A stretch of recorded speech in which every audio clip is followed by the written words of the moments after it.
Bonjour et bienvenue sur la Vie Murlant. Aujourd'hui on va parler du patch 11.16 ou en tout cas de la preview de ce patch 11.16 qui arrivera la semaine prochaine sur le serveur live et qui est actuellement en test sur le PBE. Dans ce patch, c'est un patch relativement gros parce qu'il y a quand même 7 buffs, 7 nerfs et un rework, un mini rework autour de Sona. Donc ce patch est gros parce que le patch 11.15 restera 3 semaines au lieu de 2 normalement pour un patch classique. Parce que je crois les équipes de Riot sont en vacances une semaine. Toujours est-il que donc il y a 7 buffs et 7 nerfs qu'on va expliquer ici. Déjà avant de parler des champions, il y a 3 changements sur des items ou des runes. Donc notamment le Dark Seal qui est très utilisé et donc qui nerf un petit peu. C'est-à-dire que l'AP par stack passe de 5 à 4 et on perd plus de stack lorsqu'on meurt. C'est quand même un gros nerf parce que si le Dark Seal est full stack, ça fait quand même perdre 10 d'AP, ce qui représente pas mal, ce qui représente quelques golds quand même. Malgré tout, l'item restera quand même assez fort parce que si on snowball, on le change assez rapidement et si on ne snowball pas, on le revend et donc on n'a pas de stack et l'item reste comme avant. On a également un changement sur Fleet Footwork avec un retour au patch précédent. Une annulation des changements sur le Fleet Footwork qui avait été nerf et la rédemption donc qui est un petit peu nerf parce que c'est pas du tout utilisé, qui prend quand même un gros buff parce que 30 secondes de CD en moins c'est quand même pas mal, ça fait un quart de son CD qui est enlevé, c'est pas mal. Donc ensuite on a des changements avec notamment des junglers comme Diana qui doivent prendre plus de dégâts dans la jungle et donc son passif qui réduit les dégâts des monstres est nerf et donc Diana prendra plus de dégâts dans la jungle. C'est la même chose pour Lee Sin avec l'omnivamp de son Z et le shield de son Z également qui sont réduits. Fiora a une augmentation du CD de son E en fin de partie. Lulu elle a une augmentation de ses CD sur son Z et son R qui sont ses deux sorts les plus embêtants, les plus anti-jeux on va dire, et tout au long de la partie. Donc il prend une seconde sur son Z et 10 secondes sur son R en début de partie. Ensuite Tahm-Kench bien sûr qui est nerf parce que c'est beaucoup trop fort, surtout en early, avec des dégâts colossaux et une tankiness quand même assez énervée. Sur la top lane il n'y a pas beaucoup de champions capables de le tenir en lane en tout cas. Et donc il prend un nerf mérité sur son passif, les dégâts de son passif donc avec ses marques, et également le heal sur son Q qui était un petit peu abusé, qui lui permettait de, même en prenant un mauvais trade entre son E et son Q, de se remettre full HP assez rapidement, et donc qui empêchait de punir ce champion. Ensuite Xin Zhao se fait réduire son AD de base, ce qui permettra de le rendre plus faible en début de partie, et vu que c'est un champion qui scale pas beaucoup, ça va le rendre plus faible tout court.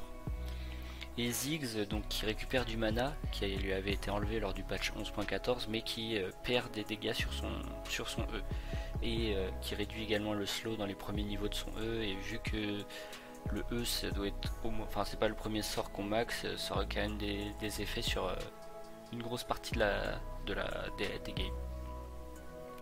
Pour les buffs, donc Jarvan qui prend un buff sur les dégâts de son R et sur les dégâts de son passif, ce qui pourrait par exemple faire un retour de Jarvan létalité, puisque le buff de ratio AD sur le R est quand même assez important, 30% c'est pas rien, et donc on pourrait avoir un retour de Jarvan full AD ou full létalité. Jhin prend un buff également sur son Z qui est l'immobilisation, qui est l'augmentation des dégâts de 10 points de dégâts, et l'augmentation du ratio AD sur le R. Donc Jhin va sans doute revenir assez fort dans la méta parce qu'il prend un bon buff. On a ensuite Maokai qui récupère du heal, qui reçoit une augmentation du heal de son passif, et qui reçoit un nerf par contre de Maokai support en général, parce que les dégâts de son E sont nerfs, et donc on veut chez Riot que Maokai retourne sur la voie du haut.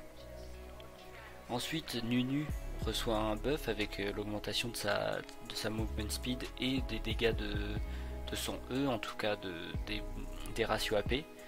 C'est un assez gros buff sur son E, enfin sur son E, parce qu'on a quand même 90% enfin on double quasiment le ratio AP.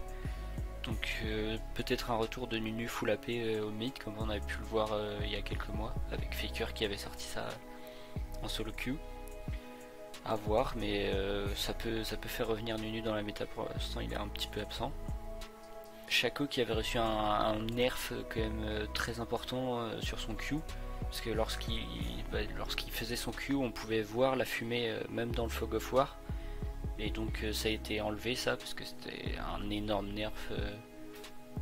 Ses ganks perdaient toute utilité, enfin son invisibilité en tout cas, pas toute son utilité, mais ça le rendait très prévisible, et donc ça perdait son utilité. De Sivir, on a une augmentation du ratio sur le W, donc les ricochets, une augmentation du ratio AD en fin de partie. Et comme le W c'est le deuxième sort à maxer, c'est quand même un buff relativement négligeable, parce que ça prendra effet à partir du niveau 11-12, donc c'est quand même assez tard dans la partie, ça servira pas en early lane. Et Sivir qui était déjà un petit peu présente dans les parties en siege à létalité, donc ça peut que la rendre plus présente. Enfin on a un buff de Vladimir avec l'augmentation de l'AP sur son passif, enfin des HP sur son passif, et également un buff général de son passif. Et donc on a également le mini rework de Sona que je vais détailler par la suite. Donc c'est surtout un rework au niveau de son passif qui s'appelle maintenant Accelerando. Donc ça fonctionne sur un système de stack, on verra comment elle peut obtenir ses stacks par la suite. Mais en tout cas chaque stack lui donne 0,5 d'ability haste en dehors de son ultime. Donc pour ces trois autres sorts elle récupérera donc 0,5 de hâte par stack jusqu'à 60 de hâte. Une fois qu'elle ait atteint les 60 de hâte, ça passe au lieu de gagner d'autres stacks, et c'est le CD de son R qui sera réduit d'1,5 secondes à chaque stack. Donc comment elle peut obtenir des stacks? Donc c'est avec son Q et son W. Donc ces sorts ne sont pas changés, hein. C'est les mêmes sorts qu'avant, sauf que maintenant lorsqu'elle touche quelqu'un avec son Q c'est le sort bleu, celui qui fait des dégâts. Si elle touche quelqu'un, à chaque ennemi touché elle gagnera un stack. Ensuite à chaque allié qu'elle soigne avec son W, si c'est un allié qui a pas toute sa vie, sinon ça marche pas, mais si elle soigne un allié, elle gagnera un stack à chaque allié. Et également si lorsque elle met son spell, l'allié reçoit un shield, si ce shield est utile pour au moins 25 de dégâts, elle reçoit également un stack. Donc je pense que ça peut monter assez vite, et donc elle peut avoir son R très rapidement. Son E toujours comme avant, il sert pas à grand chose. Et donc le R maintenant il a pas vraiment été modifié, juste au lieu de toucher que les champions, il touchera les minions et les monstres. Donc voilà, c'était tout pour ce petit patch, cette petite review preview de patch en tout cas. C'est pas la version définitive, le patch sort que dans une semaine, donc il peut encore y avoir quelques changements, mais on a quand même une idée à peu près globale de ce qui va changer la semaine prochaine. Et donc un nerf principalement dans la jungle de Lee Sin, Diana et Xin qui étaient les trois junglers les plus utilisés. Donc voilà pour cette vidéo, on se retrouve très rapidement pour un débrief des deux premiers matchs de playoff, avec la qualification de Misfits première et le très beau BO5 entre LDLC et Solari. J'espère que cette vidéo vous aura plu et que le patch vous plaira, et puis je vais vous dire à la prochaine. N'oubliez pas de vous abonner, de liker et de commenter sur ce que vous pensez de ce patch, et on se retrouve donc très vite. Salut!